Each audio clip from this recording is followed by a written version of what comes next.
Good morning students. Class third, chapter 2। Chapter name है हमारा मात्राएं, शब्द तथा वाक्य। बच्चों, ये हमारी चैप्टर 3 की रीडिंग है। आज हम रीडिंग करेंगे। रीडिंग करने से पहले हम चैप्टर के विषय में कुछ समझेंगे, जानेंगे। ओके बच्चों, जो हमारी मात्राएं होती हैं उनके बारे में हम समझते हैं पहले कि मात्राएं होती क्या है, मात्राओं का प्रयोग किस प्रकार किया जाता है। ठीक है, तो बच्चों हिंदी में जो मात्राएं होती हैं, ओके, वह स्वर की ध्वनि का प्रतीक होती है। और जब व्यंजन के साथ ध्वनि आती है वहां पर मात्रा का प्रयोग किया जाता है। ओके, तो देखते हैं आगे। जो हमारे चैप्टर का नाम है बच्चों, वह है मात्राएं, शब्द तथा वाक्य। ठीक है, तो बच्चों नीचे कुछ हमारे 3 चित्र दिए गए हैं।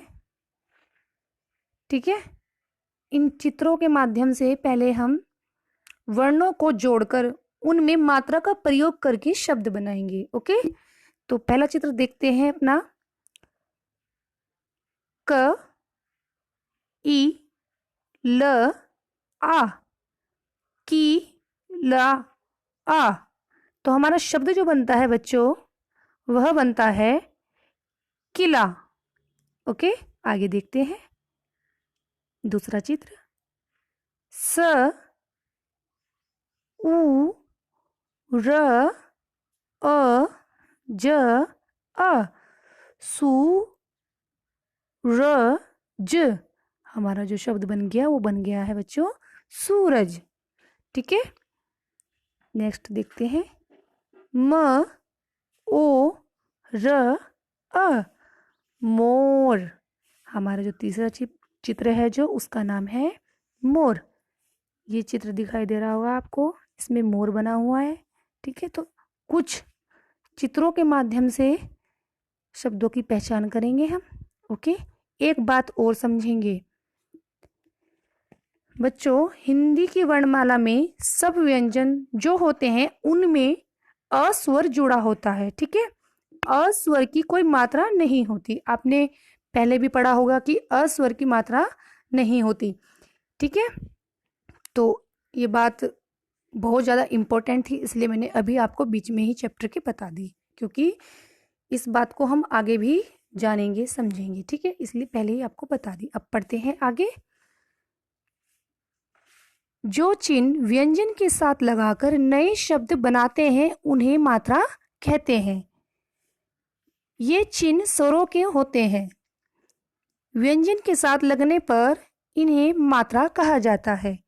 तो जैसे कि बच्चों आपने ऊपर चित्र के माध्यम से हमने जो शब्द बनाए हैं वर्णों को जोड़कर, और उनमें मात्रा का प्रयोग भी हुआ है, तो उसी के माध्यम से इसमें बताया गया है कि जो हमारे व्यंजन होते हैं उन्हें मिलाकर, उनमें मात्राएं लगाकर, उनमें मात्राओं के चिन्ह लगाकर नए शब्द बनाए जाते हैं, जिन्हें क्या कहते हैं?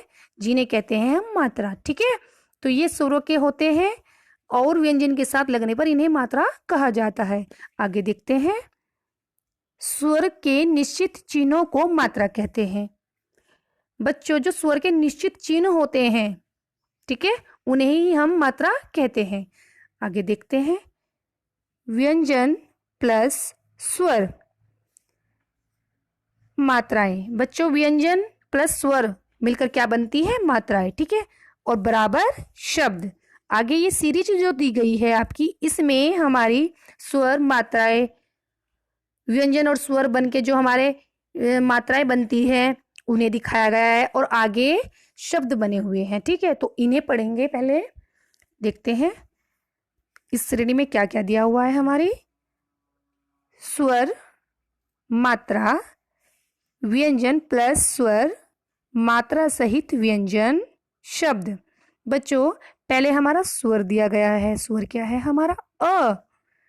मात्रा का जो होती है उसकी कोई मात्रा नहीं होती, क्योंकि यह जो होता है स्वयं व्यंजन के साथ में जुड़ा होता है। तो ये इसका चिन्ह है। व्यंजन जो बन गया हमारा क प्लस अ, क। ठीक है, मात्रा सहित व्यंजन, जो हमारा मात्रा सहित इसका व्यंजन व्यंजन जो है हमारा, जो इसकी मात्रा बनी है वह है क। तो इस चित्र में क्या दिया हुआ है, किस चीज का चित्र है, ये कमल का। ठीक है, तो इसमें कोई मात्रा नहीं है, कोई मात्रा नहीं लगती, क्योंकि अभी बताया मैंने अ के बारे में आपको। तो जो हमारा कमल है वो हमारा शब्द बन गया। ठीक है, अब आगे देखते हैं। आ का जो चिन्ह होता है, मात्रा का जो सिंबल होता है वो होता है ये। ठीक है, क प्लस आ, हमारी जो मात्रा बन गई है वो बन गई है क में आ की मात्रा लगा के क, तो हमारा शब्द बनता है इससे कागज। ये जो चित्र दिया गया है वो कागज का है बच्चों। आगे देखते हैं।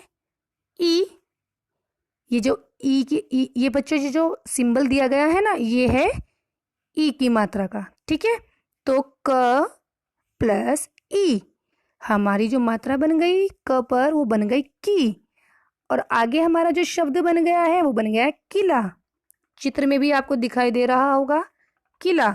ठीक है, चित्रों को देखकर पहचान करेंगे कि हमारा शब्द क्या बनता है। ठीक है, इससे भी हमें सहायता मिलेगी। आगे देखते हैं।